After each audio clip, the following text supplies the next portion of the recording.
Ladies and gentlemen, record geeks, retired plate spinners, and millennials who want to impress their parents with their record collections.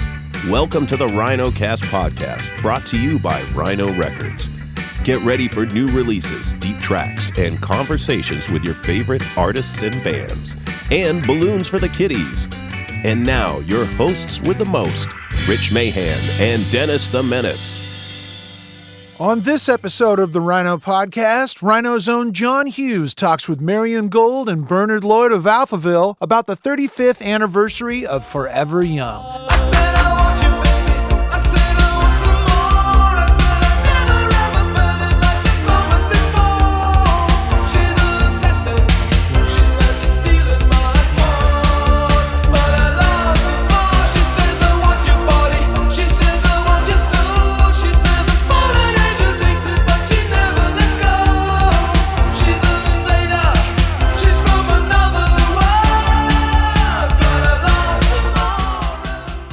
Hey, Rich. Hey, Dennis. Are you ready for some synth pop?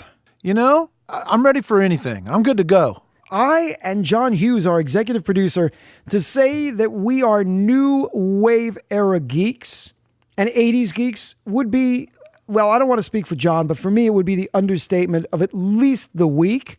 And, well, we are coming upon an amazing anniversary and the first remaster of an iconic record by the German synth pop band Alphaville. That's right. It's the 35th anniversary of their landmark release, Forever Young, and Rhino is giving it the Super Deluxe treatment. It is coming out as a 3-CD, DVD, and LP Super Deluxe limited edition set.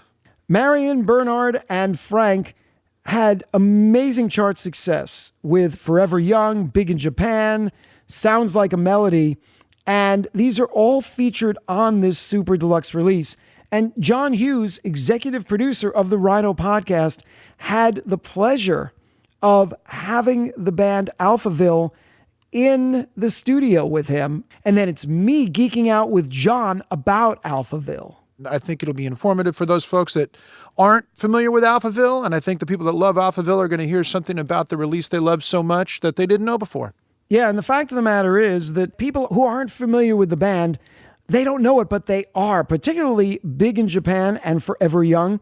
These are tracks that have never left our lives. They're on soundtracks. They're everywhere. We should definitely get right into the conversation between John Hughes and Alphaville here on the Rhino Podcast.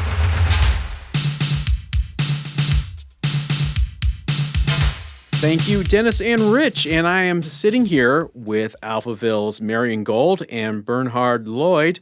And we're going to talk a little bit about the new deluxe edition of Forever Young. It's a beautiful package. I don't know if you've seen this yet. It's 12 by 12 hardback book with tons of photos and brand new essays and interviews with the band. And you've got the vinyl on 180 gram. You've got the bonus DVD. I mean, it's just jam-packed with stuff. And I want to thank you guys for being here today. So we're talking about Forever Young, and you can't talk about this album without talking about the title track. So what was the genesis of these songs on the album, and where did the idea come from? Was it just a jam session, or did this come fully formed?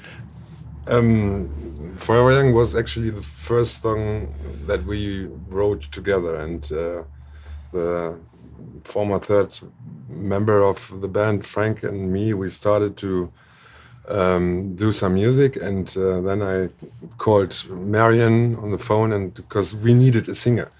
I called Marian and asked him if he would have time for a weekend, and then he came over and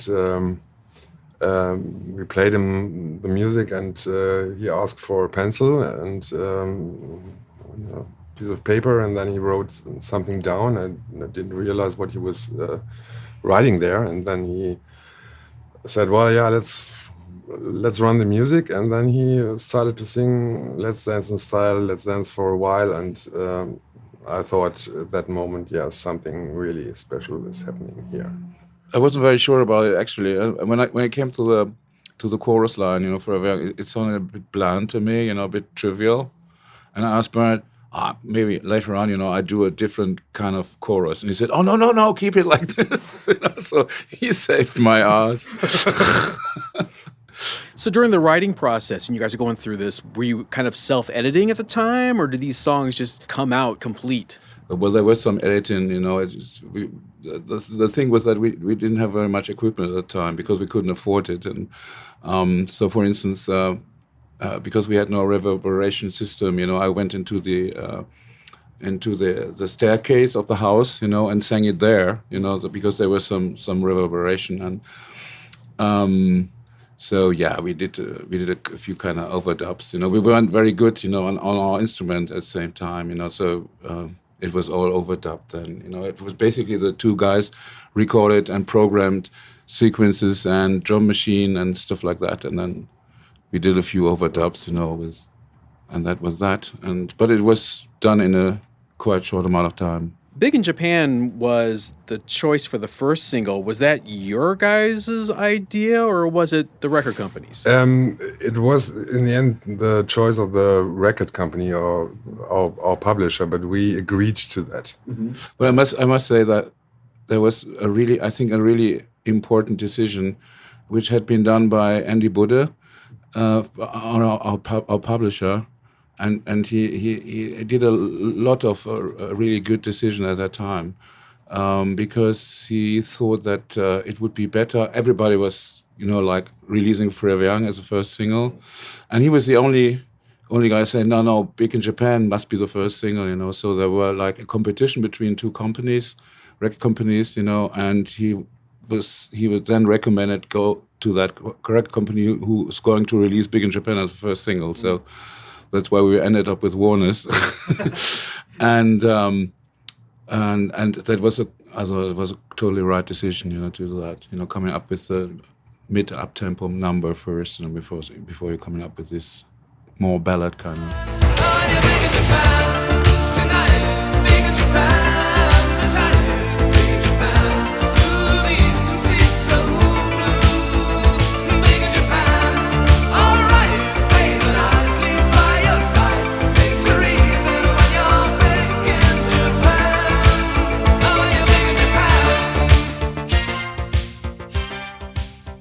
Unfortunately, Big in Japan wasn't that big hit in the U.S. versus other territories when it originally came out. Did that shock you guys back then? Did you expect more from it in the U.S.? I didn't. It didn't surprise me very much because, if you want to do something in America, you have to come over and play.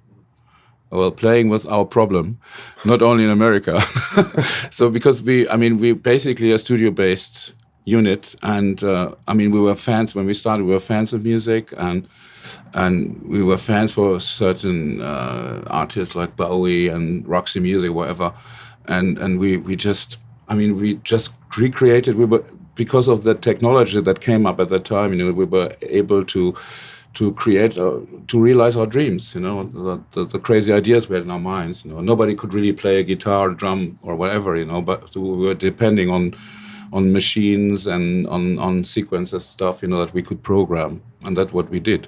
So here we are 30 years on. Are you surprised that the song Forever Young still has this life? I'm for sure a little bit surprised about this amount of success and that it's still doing so good. But if you think about it and get the idea of the song, it's in a way, explains itself, and there are a few things about the whole production that makes it true and evergreen, because it has no, it doesn't sound like a certain time. It sounds timeless in a way, and that's it's probably the reason for that. Plus the title. So when you're doing this Super Deluxe edition of the album, what was it like to go back to these original tapes and create this remaster? For me, it really felt like going through old movies, because when you're going through these tapes, all the pictures from the past come up, and all the stories, all these anecdotes, what happened then, and listening to certain tracks, like, well, oh yeah, that was that one. And all this comes to your mind when listening to Marian's voice. And I always got these pictures from 1984 when we did this, the production. That was absolutely great to do that. So I think everyone's super excited to see that Alphaville is still going strong in some form after 30 years plus. So what are the plans for 2019? Well, I mean, we released not just, but a year ago we released another album called Strange Attractor, and every 3 or 4 or 5 years we release a new album. We're very slow workers, and yeah, I mean, at the moment we're in the studio doing another album with the working title is Thunder Baby, and we're touring quite a lot, and that we're doing the usual thing. We're working on a kind of biographic theater play, but well, as I look at it at the moment, it will be much funnier than it sounds like. So. Yeah, we have lots of projects going at the moment. So let's play a what-if game here. If Alphaville was only known simply for the song Forever Young, would that make you guys happy? For me, I mean, I met Bernhard, and he presented me the music for this song. It was just a big present for me. That I had the opportunity to add something to this.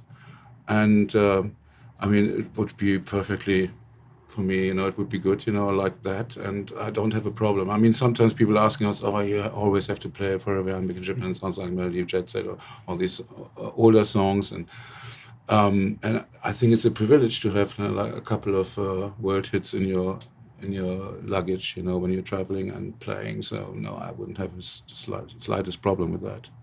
It is a privilege, as Marian says, but from my own perception, it's like it's not only Forever Young. It's just Forever Young that sticks out. But no, in the end, I wouldn't have a problem when it would have been like that. For us, the great thing was just, I mean, when we started, we were really dreaming, like getting into the. Well, they call it a business, but for us, is a business sounds very much like work, I mean, there are two things for me as a musician, 2 reasons how I became a musician was first, I'm not working anymore. Secondly, I'm growing older, but I don't have to be grown up. These 2 things, and this is fantastic. I mean, this is fantastic, and it worked out for us, so far. I became 64 this month, and so I'm in this business since more than 30 years, and it's just an amazing experience, and I'm very, very happy about that. So this is the most important thing, that we can carry on doing our music and having great songs. Well, I think that's a good place to stop as any. So I want to thank both Marian and Bernhard for being here on the Rhino Podcast.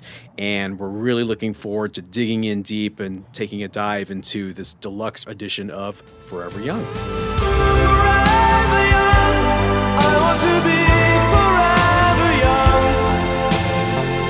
Do you really want to live forever? Forever, forever, forever young. I want to be forever young. Do you really want to live forever? Forever, forever. Now let's drop in on Dennis and John as they dive even deeper into the 35th anniversary Super Deluxe edition of Alphaville's Forever Young. We couldn't let John Hughes go yet because we need to dig a little deeper into this new Super Deluxe edition of Alphaville's Forever Young. Hi, John. How you doing? I'm good. Thanks, Dennis. It's good to be here. We're here in the Rhino HQ. Yeah. Good place to be. I like it. I do too. Comfy sofa. So I've always been meaning to ask you, and this is kind of a global question, when did your passion for new wave and 80s overall start? Oh my God. So, it's just, I don't know what it was. I think I grew up definitely a pop kid, less than a rock kid, which was very strange for someone from Cleveland, Ohio. Instead of joining with my classmates into digging Boston, Kansas, and other bands named after geographic areas, I was really into things like the Human League and OMD and stuff like that. And I was definitely a black sheep in Ohio, that's for sure. And, my tastes have always expanded and grown since then, but I think you always have a soft spot for what you grew up with. Of course, you and I are both 21. I'll admit to being 29. Yeah, me too. But 35 years for Alphaville. And as we heard, Forever Young remastered for the first time with additional bonus material.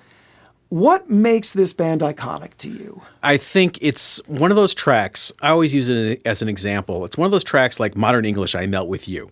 Wasn't huge when it came out, wasn't a top 40 hit, didn't kind of cross over to the mainstream back then, at least in the US it didn't. Different story overseas for sure. But in the years since, it's just one of those songs that just would not let go of the public consciousness. And so now, Forever Young's played at proms. I would have killed in 1986 for it to be played at my prom, but, here I am, the only guy in the school with that album. So I think it's a message that just resonates across generations. So let's dig in a bit. We're going to get back to Forever Young, the track itself. But let's start with a couple of the deeper tracks. I'm in. For example, Sounds Like a Melody. Again, probably a bigger hit. Another single. Overseas than Forever Young, which is really strange. The video is a blast. Go on YouTube and look for the video. There's a chroma key to Ice Skaters. That's all I'll say. Great song. What's really cool is the fans brought Marian and Alphaville to the U.S. to play the Whiskey last year. They actually did kind of like a Kickstarter crowdfunding thing, and they actually brought him out here to play it, and that was one of the songs. They played 2 nights, and they played Sounds Like a Melody, and it probably got one of the biggest ovations from the crowd.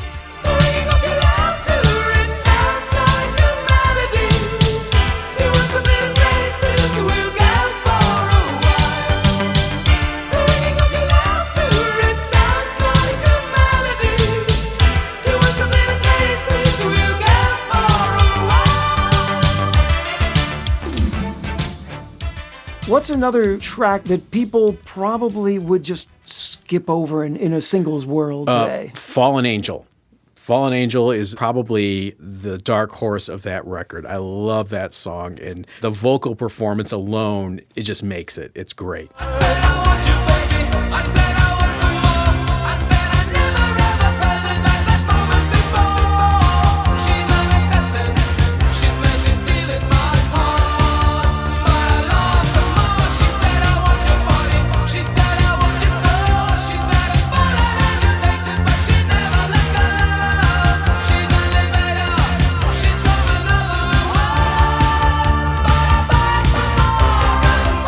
So I love the words, it's not just deluxe, it's super deluxe. Super deluxe. So tell me a couple of things. You alluded to the book, but tell me a couple of things on this release, either sonically or physically, that are just going to make people go, wow. Well, the fact that it's remastered for the first time since 1985, that's a big deal, because those early CD issues, if you're an audiophile, you kind of prefer them, honestly, because they're flat, you can tweak it and do what you want. But this was remastered with Bernhard, like basically doing it himself. So you have the band really involved. You have this new sonically appealing palette that it kind of exposes things you didn't hear in the background before. It totally becomes a headphone record, which I don't know if you would say that before. I also think the fact that all the demos are on here is amazing. You get to hear these songs as they're kind of being built from the ground up. And you've got this great documentary that comes with it on the DVD and all the music videos. And it's just one-stop shopping for this record. I think this is probably the definitive version. So back to the demos. So we have an opportunity to play a track. What's one of the demos that people will be blown away in the form that it's in versus its final form? Oh, Forever Young. It's you probably know that Forever Young had 2 versions. There was a dance version, and then there was the more popular ballad version. So the demo is interesting. I won't spoil it for you, but the demo for Forever Young is great. Forever!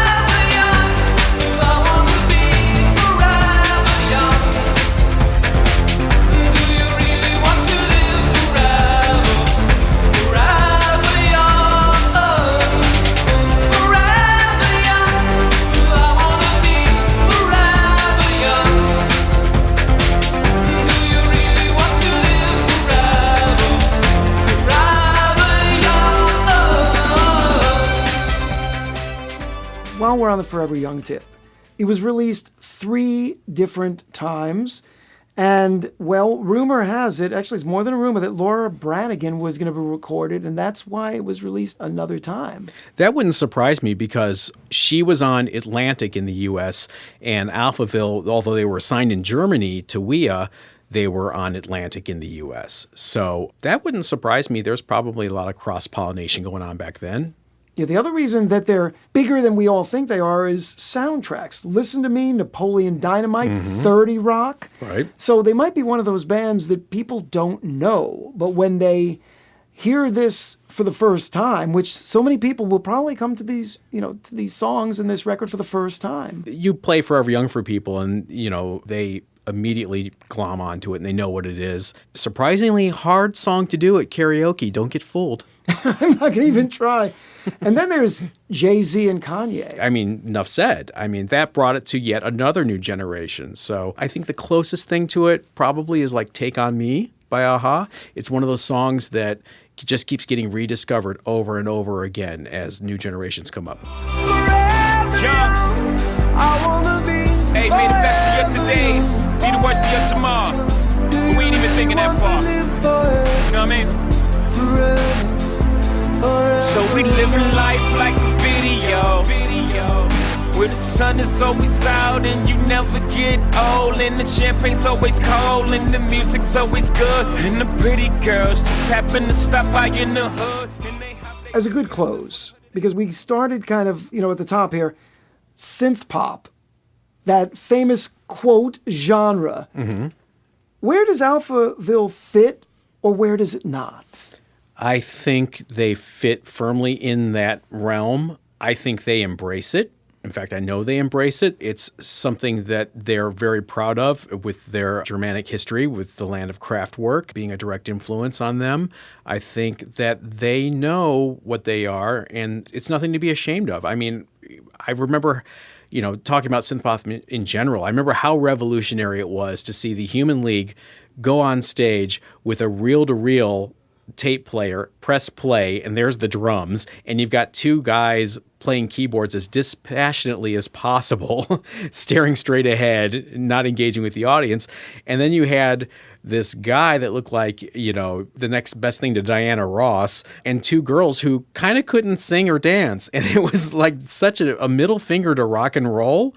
And it was punk. It was as punk was. And so I've always embraced synth pop. I think it's really cool. Well, as usual, it's fun to geek out here on the Rhino Podcast on definitively iconic things. So to close, make sure people know what we're talking about here. It's Forever Young, the Super Deluxe Edition. It is out now on all platforms. But, this is one I think you kind of have to get the physical to really appreciate the physical version of this. It's incredible. And if you're a casual fan, it's on streaming services. But if you really want to dig deep into this and kind of rediscover this record, the German team at Warner Music have done just a fantastic job on this. They did a great job. It's a great package. She takes me away and she's pulling the strings when she's playing with love. And she's playing with love. She's playing with love. And she's playing with love. And she's playing with love. Dennis, did your conversation with John jog any Alphaville memories for you? Well, I have to be transparent. I remembered the band for one song. I remembered them for Big in Japan. That was my personal story.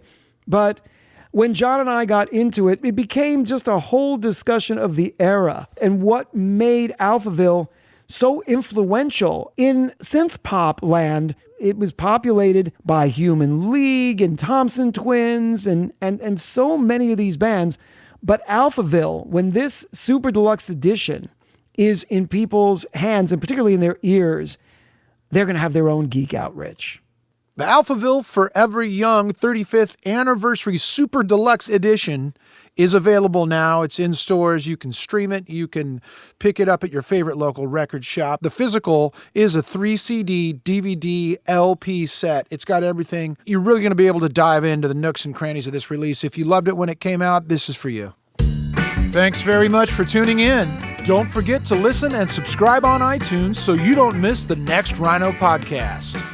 Executive producer for Rhino Entertainment, John Hughes. Produced for Rhino Entertainment by Pop Cult and Rich Mahan Promotions. All rights reserved.